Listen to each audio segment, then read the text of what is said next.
已经有1个月没有出片了，所以今天趁着圣诞节，我就做一个镜头的测试。现在目前我就是用作这支Samyang的12mm f2 自动对焦的镜头，然后配合这台富士的 XT4 来做这个镜头的测试。在网上我是看到很多人是做那个索尼E-mount卡口的那支镜头，反而富士的很少看到人家在做这支镜头的测试。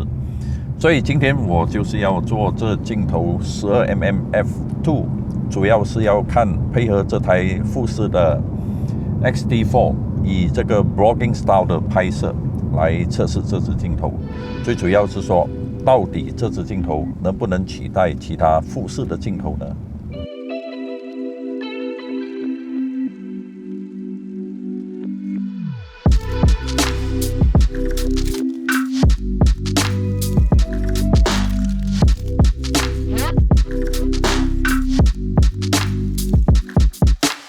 目前富士的镜头群里，如果是超广角的镜头，可以拿来 vlogging 的。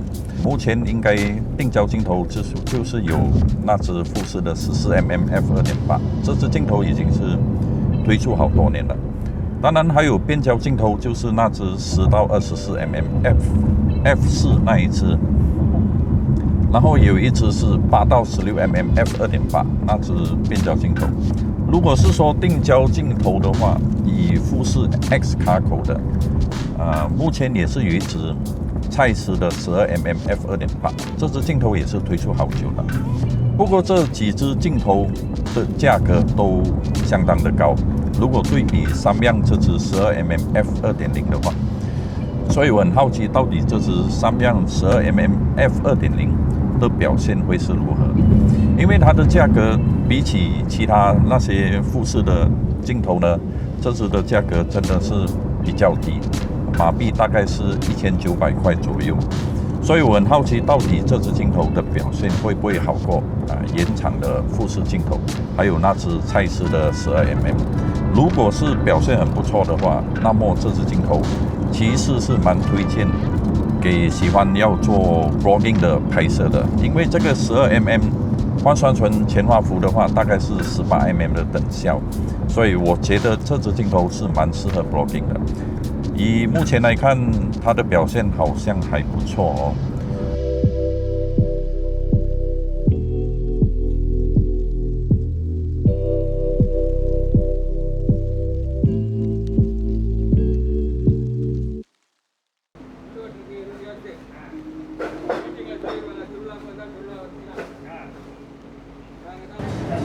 富士的相机之前都一直有人投诉说，假如说是使用超广角镜头的话，它的视频的画面，尤其是边角的地方，会很抖动，会有那种波动效应的抖动。大家看看，假如说配合这支Samyang的12mm，这个波动的抖动呢，会不会很明显呢？目前为止，我以这个小荧幕来看的话，还是可以接受的范围了。你们大家觉得怎么样？也欢迎大家在以下留言发表你们的意见。我之前有测试过那支变焦的超广角10到24mm f4 那一支，它的边角的果冻的抖动那种效应真的是蛮明显的。你们大家觉得怎么样？这支是不是会比较好呢？还是情形也是一样的？如果以目前这个小荧幕来看的话，应该表现的也不错，还可以接受的。如果换算成全画幅，大概是18mm 的等效，所以用在 vlogging 的话，我觉得是蛮适合的。你看这个镜头是够广。如果是以定焦镜头来看的话呢，应该现在只有这支蔡司的12mm f2.8 那支镜头。这支Samyang的体积呢，看起来是会比较小，重量大概只有210克左右，而蔡司的那支12mm f2.8 好像大约要280克左右，所以这支Samyang的镜头呢，怎样看起来都比较小。今天吉隆坡市也是很热闹，很多人。应该目前大家都想着要出来了，都不担心这个 COVID-19 的病毒了。目前来看，这支镜头是表现得还不错的。我现在是使用富士的 XT4 来配合这支镜头，然后我现在这个自动对焦，它的 AF mode 我是设置为 A6， 然后把那个对焦框放在我的脸部这里，然后我都把眼睛及脸部对焦都把它关闭。大家看一看到底它的对焦的表现是如何。以目前来看，这支镜头在 vlogging 这一方面好像很不错。大家觉得怎么样？因为我现在在看这个小荧幕的话，看起来是不错啦。你们如果有什么意见的话，请在底下留言分享。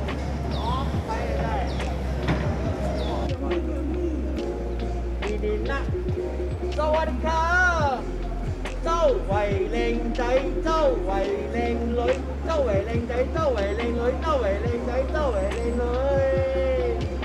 目前看起来，这支三样的镜头，它的优势应该是它有 f2.0 的大光圈。比起目前富士其他镜头的话，这支超广角它的光圈算是最大的 f2.0。像那个蔡司的12mm， 它也是只有 f2.8。然后其他富士的变焦镜头10到24也只是 f4， 然后那只又重又大的那只富士的8到16mm也只有 f2.8， 所以这支三样的12mm它优势应该是 f2.0 的大光圈。除了这一点之外，就是它的价格，应该是在这些镜头里面，这支价格目前是最便宜的。假如说有需要一支 vlogging 的镜头呢，这支镜头应该是强力推荐。目前来看，对焦好像很不错，目前还蛮稳定的。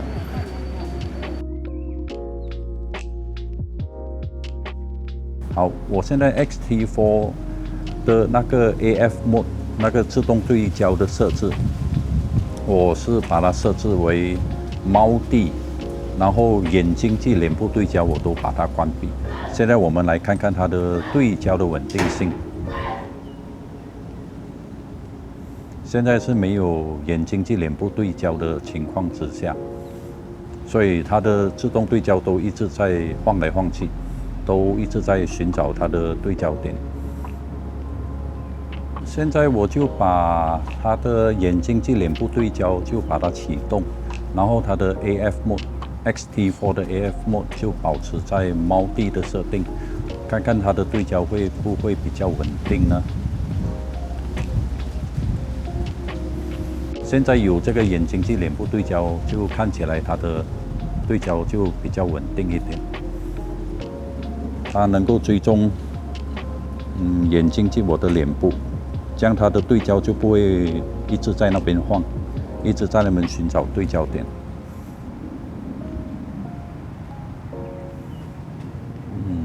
看起来还不错哦。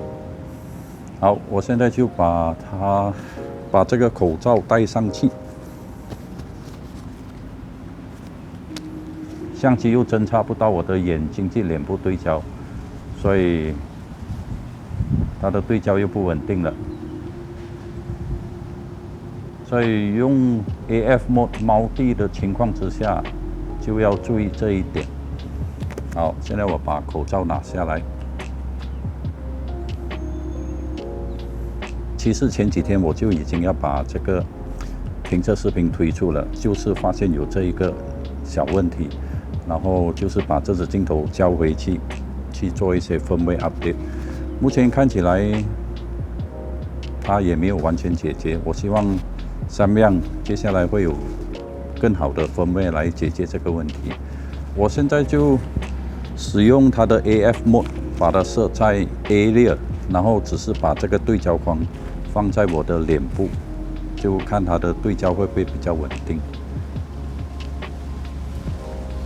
刚才前面呢，我在街上一边走一边讲解的那个画面，就是用这个 AF mode 这个 A 列的 AF mode 来拍摄的，所以要比较稳定一点，还是要使用这个 A 列的 AF mode， 然后不要开启它的眼睛及脸部对焦。看起来这个情形会比较它的对焦会比较稳定一点。我们也来看看蔡司 12mm f2.8 对焦的表现。在 XT4 的 AF Mode 设置为猫地，然后眼睛及脸部对焦都关闭之下，蔡司 12mm 的自动对焦相对的比三样的 12mm 好一点，对焦抽搐的现象比较不明显，也比较稳定。所以结论就是这样子。如果你要使用这支三样的 12mm 来做自动对焦的话，在拍摄视频使用 A 列的 AF Mode， 把对焦框放在我的脸上，那么它的对焦就稳定了许多。当然，在这个模式之下，你把眼睛及脸部对焦都启动的话，应该就更加的好。应该就更加的好。不过再戴上口罩，侦查不到眼睛及脸部。所以对呀，这个框一出现，那么对焦就稳定了许多。所以这个眼睛及脸部对焦应该复视也必须要再加强哦。我之前都已经有说过，复视的对焦的演算法，配合它自己的镜头，它有时候偶尔也会视角有时候它也会把其他东西当成是眼睛或者是脸部，所以这个复视本身必须要再加强、再提升。当然，以目前来看，要使用这支三样的镜头的话，安全起见，你还是要把 AF Mode 设置为 A 列，然后对焦框放在你的脸上，这样子的话会比较稳定一点。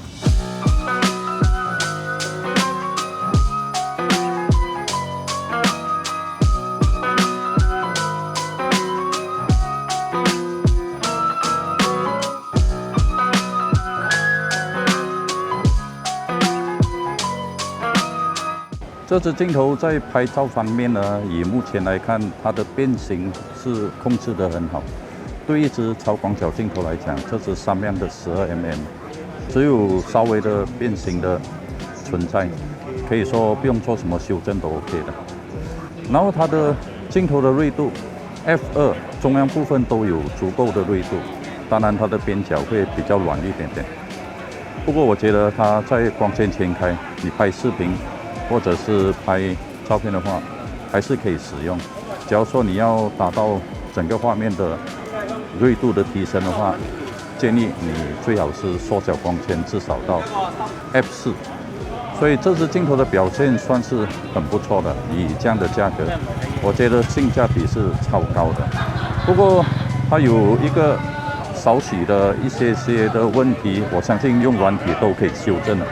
就比如说它会产生一些指边的问题，我觉得这个以目前现代的镜头来讲，加上 software 软体的一些修正，都很容易的去消除掉这个指边的问题了。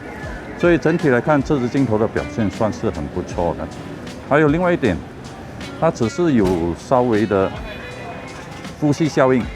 假如说你拿来拍视频的话，它的呼吸效应就稍微的明显一点。不过，假如说你拿来做 vlogging 的一支镜头呢，我觉得呼吸效应不是那么的严重了哦。不过，假如说你真的是要拿来拍视频，我也是觉得这支镜头还是可以使用的。以目前来看，假如说你是使用富士的系统的话，需要12mm 这么广的焦段，又需要自动对焦的话，那么真的是没有其他的选择。这支三样的12mm是可以考虑的。假如说你在 vlogging 这一方面有要求的话，这支镜头是相当的适合。好，今天的视频就先到此为止。你已经中毒，让我帮你解毒。我们下次再见。